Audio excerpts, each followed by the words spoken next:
Olha, vamos falar de Amazônia. Vamos falar de Amazônia de novo, e é importante que a gente fale de Amazônia, porque o nível de destruição que a floresta amazônica vem sofrendo ultimamente é uma coisa que tem assustado todo mundo civilizado.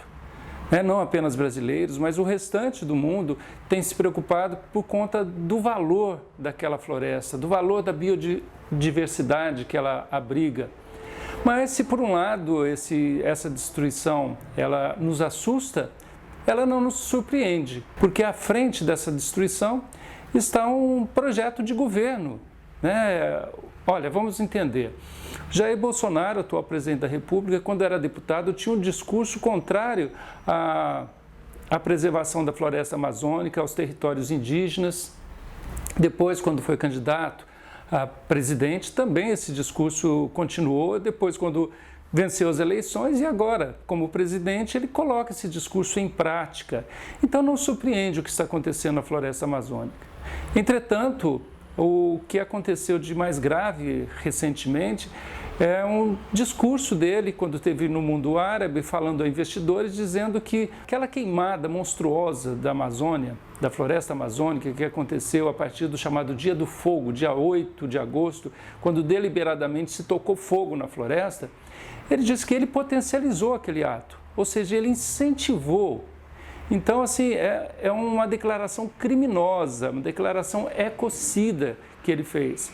Mas ela mostra exatamente que isso é um projeto de governo. Ele, inclusive, depois da declaração, ele disse o seguinte, que ele fez isso porque ele não se identificava com as políticas anteriores, segundo ele, no tocante à Amazônia. Aspas.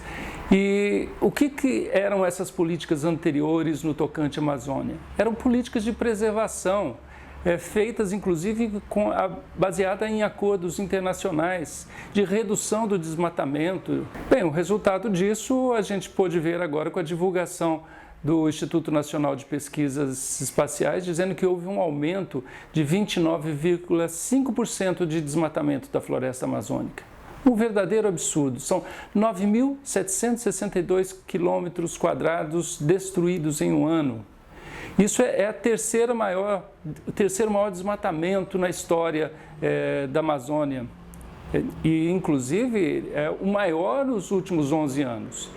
O que a gente vê de diferente nessa história é, por exemplo, é claro que essa devastação vem acontecendo há muito tempo, mas quando ela atingia determinados picos, os ministros de governos anteriores, de qualquer partido, mas os ministros de governos anteriores, ministros do Meio Ambiente, vinham a público, através de coletivas com a imprensa, dizer o que fariam para reduzir aquele índice de desmatamento que estava alertando a eles e a toda a comunidade, a toda a sociedade de uma forma geral. Hoje, o ministro do Meio Ambiente faz exatamente o contrário.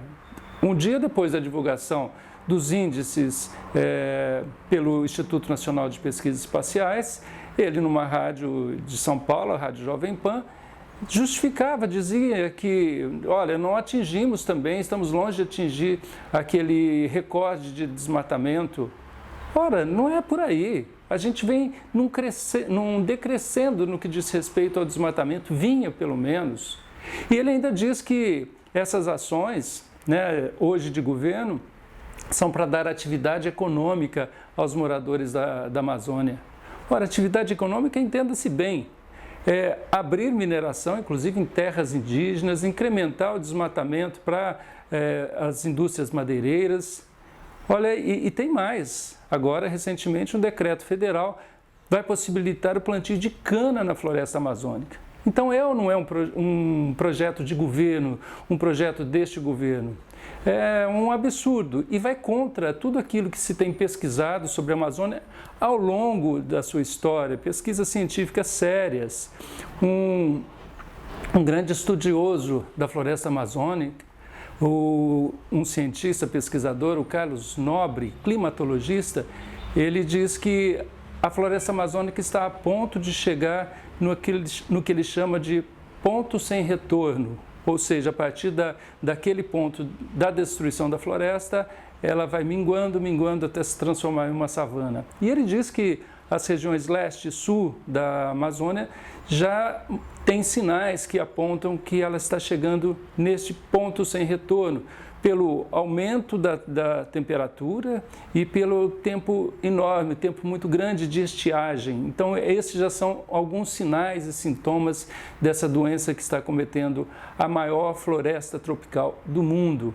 É preciso barrar esse projeto de governo pelas mais diversas ações na justiça, por manifestações no Brasil, no mundo, porque isso é de uma insanidade imensurável. Tá bom? Por hoje é só. Um abraço, até mais.